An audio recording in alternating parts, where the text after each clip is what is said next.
இளைய தலைமுறையினரிடம் அரசியல் விழிப்புணர்வு இருக்கிறதா, இல்லையெனில் அதன் காரணம் என்ன என்பது குறித்து கடலூர் மாவட்ட பொதுமக்கள் தெரிவித்த கருத்துக்களை மக்கள் பார்வை பகுதியில் பார்க்கலாம். எனக்கு இந்த தலைவரை பிடித்திருக்கிறது, நான் அவர் பின்னால் செல்கிறேன்.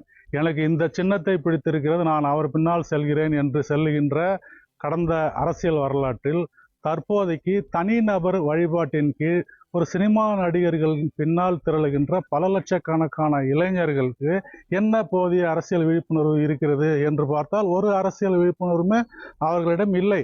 அவர்கள் ஒரு தனிநபர் வழிபாட்டின் ஒரு குடையின் கீழ் திரண்ட ஒரு கூட்டமாகத்தான் இருக்கிறார்கள். அவர்களை அரசியல் மயப்படுத்த வேண்டியது, அரசியலில் விழிப்புணர்வு ஏற்படுத்த வேண்டியது, பயிற்சி வகுப்புகள் நடத்த வேண்டியது அந்த தனி மனித தலைவர்களுடைய கடமை. ஆனால் அவர்கள் அதை செய்வதில்லை. இன்றைக்கு நாளேடுகளை படிக்காத இளம் தலைமுறையினர் தான் அதிகமாக இருக்கிறார்கள்.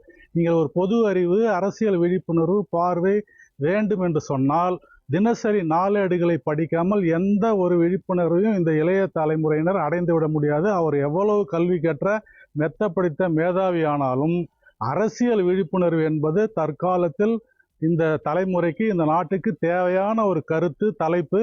ஆனால் அது சமூகத்தில் நிலவுகிறதா என்று சொன்னால் இல்லை என்பது ஒரு வேதனைக்குரிய ஒரு விஷயமாக இருக்கிறது. இப்போ இளைஞர்கள் எல்லாருமே அரசியல் புகழணும், எல்லாம் புதுசாக எல்லாருமே அரசியல் பழகணும்னு நம்ம ஆசைப்படுறோம்.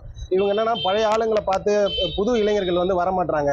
நம்ம அரசே ஓய்வு வயது பார்த்தீங்கன்னா 60ன்னு வச்சிருக்காங்க. அப்படி இருக்கும்போது நம்ம இளைஞர்கள் எல்லாருமே நம்ம நேதாஜியோ இல்லை விவேகானந்தர் சொன்ன மாதிரி புதுமையும் புரட்சியும் பண்ணுறதுக்கு நம்ம புது இளைஞர்கள் அரசியலுக்கு அவங்க அரசியல் செய்யணும். அரசியல் அவங்களுக்கு எந்த இயக்கத்தில் பிடிக்குதோ அந்த இயக்கத்தில் சேர்ந்து புதுசாக அவங்களுடைய ஊர், அவங்க சுற்றி இருக்கிற ஊர் மக்களுக்கு என்ன நல்ல பயன்படுமோ அந்த திட்டங்களை பார்த்து எல்லாரும் அரசியலுக்கு செய்யணுன்றது தான் நம்ம ஆசைப்படுறோம். ஆர்டிஃபிஷியல் இன்டெலிஜென்ஸ் என்று சொல்லக்கூடிய அந்த செயற்கை நுண்ணறிவின் மூலமாக ஒருவருடைய மனதில் அவர்களுக்கான தேவையான கருத்துக்களை விதைக்கக்கூடிய அல்லது அந்த மூளைச்சலவை செய்யக்கூடிய வாய்ப்பு, ஆபத்து இருக்கிறது.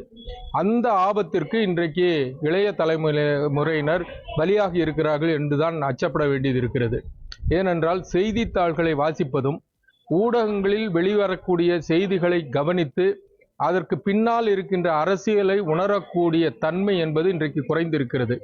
ஆகவே இளைய தலைமுறையினர் வரலாற்றை படிக்க வேண்டும், குறிப்பாக அரசியல் வரலாற்றை படிக்க வேண்டும்.